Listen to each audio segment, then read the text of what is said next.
So, okay then, I'll take that under advisory. But how many people are totally done and ready to go for cigar experiment right now? Alright, I'm going to give you guys 4 more minutes to jot down notes. Can we just underline things?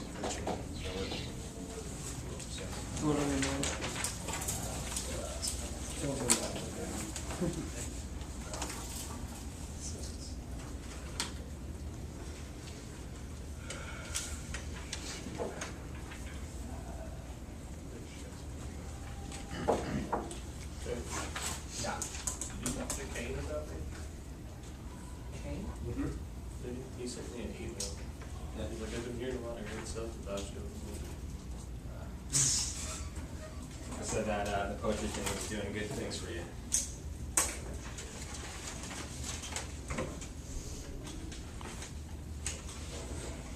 Alright, write down some final notes. Yeah, be very quick, okay?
Take 2 more minutes, guys. 2 more minutes. If you are totally done with note taking, look around your desk, see if there's any garbage from lunchtime that you could help me keep the room kind of clean. What, this? Thank you. Yeah, in your desk. There's garbage in your desk. Take it out of there. Sorry.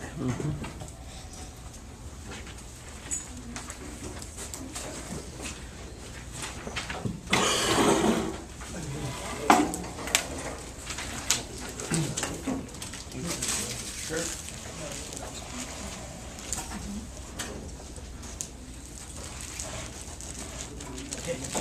There you go.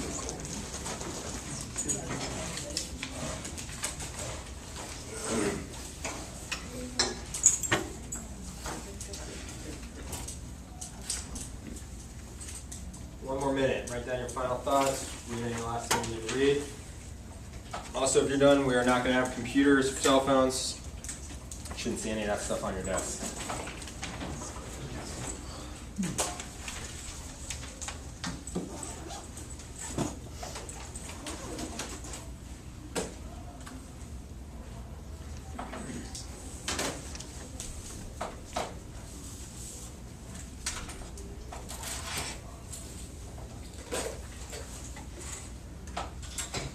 Okay, so I'm going to go over Socratic seminar rules again. You guys' job is to be talking to each other, not to me. That's why I'm not in this circle, right? Also, because there's just so many desks in here. My desk gets kind of cut off. But you don't need to be looking at me for when you say your answers. This is a discussion amongst each other, and you don't need to talk to me. Refer to evidence from the text. Like I said, I'm going raising the level of what it means to participate. So I'm really, when I'm keeping track of your participation now, I'm looking at our students talking about their evidence from the text. And remember, we're working on, I will count evidence from your experience over the past few days when we talk about target markets. you can point to some of the activities we've done, some of the things we've read before now as evidence as well. So it's pretty open what I regard as evidence, but the text is there for you for evidence, your experience is there for you for evidence. Please don't just state an opinion without backing it up with some factual information from what we've done in the course. Ask questions if you don't understand what someone has said. Not you to raise your hand to speak, but please pay attention to your airtime. This is especially true for talkers who are pretty comfortable in Socratic seminar. Let's really pay attention to how many times you spoke and how many times I'm going to be asking you to speak. So I'm only asking you to speak 1 or 2 times if other people haven't spoken. So if you feel like you've talked a few times and you can back off, please do so other people have a chance to speak. Don't interrupt other folks. Don't put down the ideas of other students. You guys are pretty good about that. You don't do that, so just keep up that level of maturity. And let's get everyone to participate. We had 100% participation in third period today. And so I know you guys can get there too. We've got really high participation, even with that additional row of people having to point to evidence from the text. So I know you guys can do it. And stay focused on the question at hand. And I know, Ben, that you wanted to switch up the questions, but I think let's just start with some of those biggest challenges, but you can also talk about your next steps. You can combine those questions if you wanted to, Ben. But I'm going to start everybody off with what are some of the big challenges you're facing while you've done those couple activities, looking at your competition, trying to create a customer profile. What's been the challenge, and now that you've read this text, what are the challenges you see for yourself moving forward to find a customer, to find your target market for your Shark Tank business? You guys want to go for it? I think the major challenge that I'm going to have in trying to find my target market is trying to find how many people are out there who will fulfill what I'm putting out, who will take that and buy it. Because like,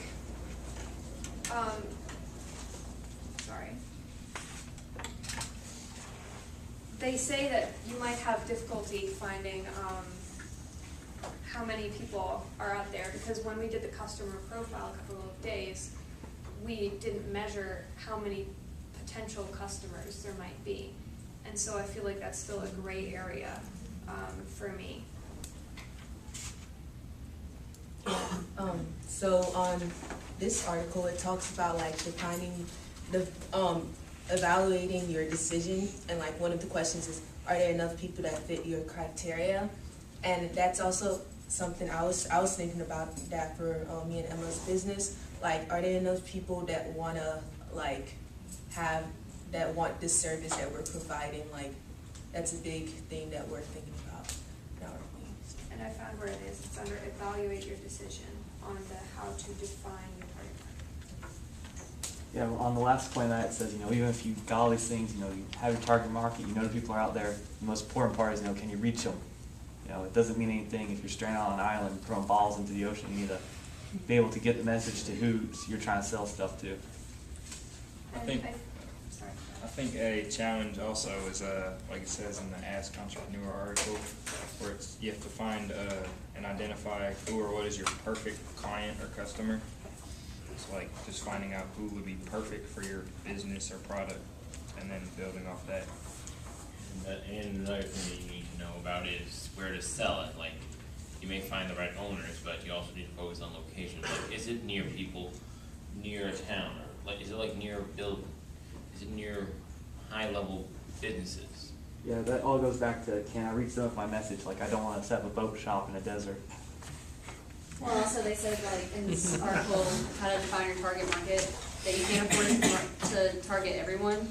So you have to, target markets are really important in this economy because you can't afford to just put ads out there everywhere because that's just too expensive now. It also goes in saying you should differentiate your market for different niches. So like if you're selling, let's say, single shoes just by themselves, and you're trying to target people that are amputees of 1 foot and people are just buying one shoe because they want their pair, you would target your market very differently to two groups, because one people they both have very different needs and what they think of your company. So you have to create like two different sides of yourself. Yeah, I agree with Ben. I think that goes into, I think he's reading on the Staples article.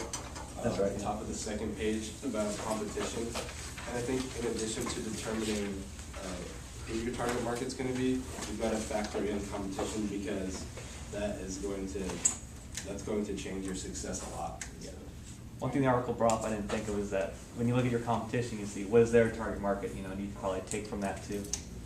Yeah, and it says in the non-stable article, if you try to blanket everyone with one marketing message, you'll lose over half your audience. But do you think that that would be a good business strategy? At first, this is one of the questions that I had, because it says in the article that you shouldn't blanket everybody, and it reflects that in the other article as well. It says that you shouldn't try to make a generalized attempt, but I feel like that might be one of the ways you could make a prototype, was to put out, because in the past we've made prototypes, was to just put out your business, see who comes, and then refine it to your target audience. So like the people that show up, make them your target audience basically? I think it talked a little bit about that, because it said, look at your current customer base, but it didn't talk about maybe starting Well, with the general. I think really what you're asking is about, I think that nowadays there's so many different resources available online and from other companies' data that even without generally sweeping like an area or something like that to find who's interested, you'll be able to find anything that you need on the internet, and that's like on the last page on the front and back, the Staples one. Yeah, Pretty and much with- says that the like sweeping of everybody isn't necessary anymore, just because there's so much information on the internet to find out who and where and why and how. Yeah. Going back to what Liv said with the generalized thing, it says on the first page, the second paragraph, that anyone interested in my services could be your target market, but that's just too generalized. So then they said in the fourth paragraph that they used ages and like people with a certain income. With ours, there would be have to find a market who wants our services, plus then again has the same age group and would be able to afford our boards that we're making. So that's something we have to think about. This is what confuses me. To what extent should you try to break down and find your target market? Because it says later on in the article under evaluate your decision, don't break your target down too far, after saying under psychographics and specific demographics, all these lists of things you're supposed to find out about your customer. So sort of to what extent should you be trying to be specific or generalized? Well, it depends on the business you're starting. Obviously, like a place like McDonald's, they're gonna apply to everyone because everyone eats there. Let's say, like Steven and Alex's, I know they're doing a longboarding thing, they're obviously gonna apply to younger people, probably from like, say, 14 to maybe 20s. And obviously, each company is gonna have to break down their target market in completely different ways. They won't have to go as deep as McDonald's would. Yeah, and with on the project we're doing, we already got our target market. Since ultimately our customers are just the judges, you know, we've already all met them all. So if you look at these posters up here, that's your target market already, because that's ultimately who you're making the project for. Well, I agree with what Cam said, but I don't want to break it down to where it's just 14 through whatever age. Anybody can buy a longboard, anybody can longboard. You can't just say guys either, because there's plenty of girls that longboard. I'd like to go on with this though. It says right here on the first page, targeting a specific market does not mean that you have to exclude people that do not fit your criteria for buying from. So even though you can set it down and say, this is my ideal customer, you don't have to exclude everyone else. They can all still come in and buy your product no matter what.